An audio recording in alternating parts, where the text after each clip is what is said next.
Isaiah chapter 37. And so it was, when King Hezekiah heard it, that he tore his clothes, covered himself with sackcloth, and went into the house of the Lord.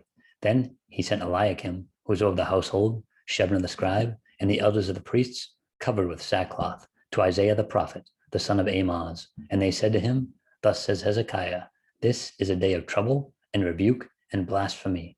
For the children have come to birth, but there is no strength to bring them forth. It may be that the Lord your God will hear the words of the Rabshakeh, whom his master, the king of Assyria, has sent to reproach the living God, and will rebuke the words which the Lord your God has heard. Therefore, lift up your prayer to the remnant that is left.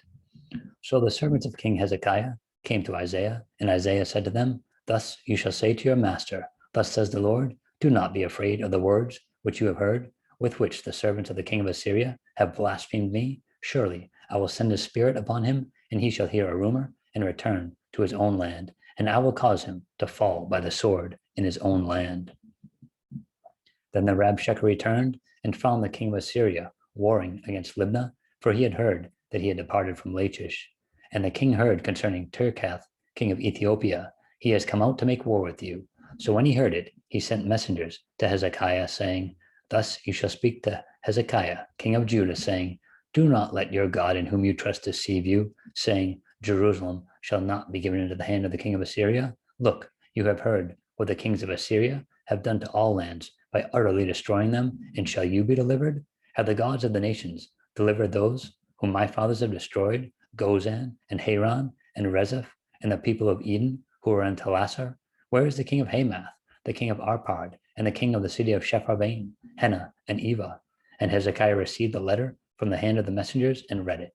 And Hezekiah went up to the house of the Lord and spread it before the Lord. Then Hezekiah prayed to the Lord, saying, O Lord of hosts, God of Israel, the one who dwells between the cherubim, you are God, you alone of all the kingdoms of the earth. You have made heaven and earth. Incline your ear, O Lord, and hear. Open your eyes, O Lord, and see and hear all the words of Sennacherib, which he has sent to reproach the living God.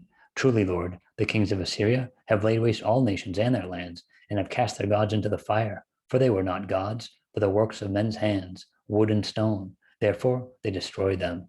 Now therefore, O Lord our God, save us from his hand, that all the kingdoms of the earth may know that you are the Lord, you alone. Then Isaiah the son of Amoz sent to Hezekiah, saying, Thus says the Lord God of Israel, because you have prayed to me against Sennacherib king of Assyria, this is the word which the Lord has spoken concerning him.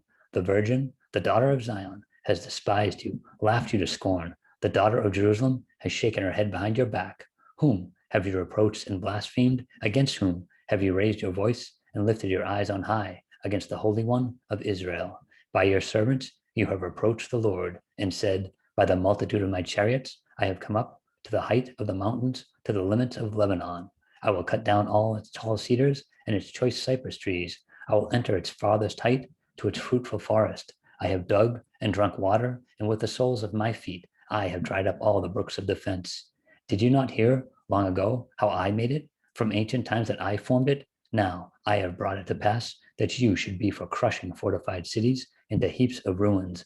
Therefore their inhabitants had little power. They were dismayed and confounded. They were as the grass of the field and the green herb, as the grass on the housetops and grain blighted before it is grown. But I know your dwelling place, your going out and your coming in, and your rage against me. Because your rage against me and your tumult have come up to my ears, therefore I will put my hook in your nose and my bridle in your lips, and I will turn you back by the way which you came. This shall be a sign to you. You shall eat this year such as grows of itself, and the second year what springs up from the same. Also in the third year sow and reap, plant vineyards and eat the fruit of them. And the remnant who have escaped of the house of Judah shall again take root downward and bear fruit upward. For out of Jerusalem shall go a remnant, and those who escape from Mount Zion. The zeal of the Lord of hosts will do this. Therefore thus says the Lord concerning the king of Assyria, he shall not come into this city, nor shoot an arrow there, nor come before it with shield, nor build a siege mound against it. By the way that he came, by the same he shall return, and he shall not come into the city, says the Lord, for I will defend the city to save it for my own sake and for my servant David's sake.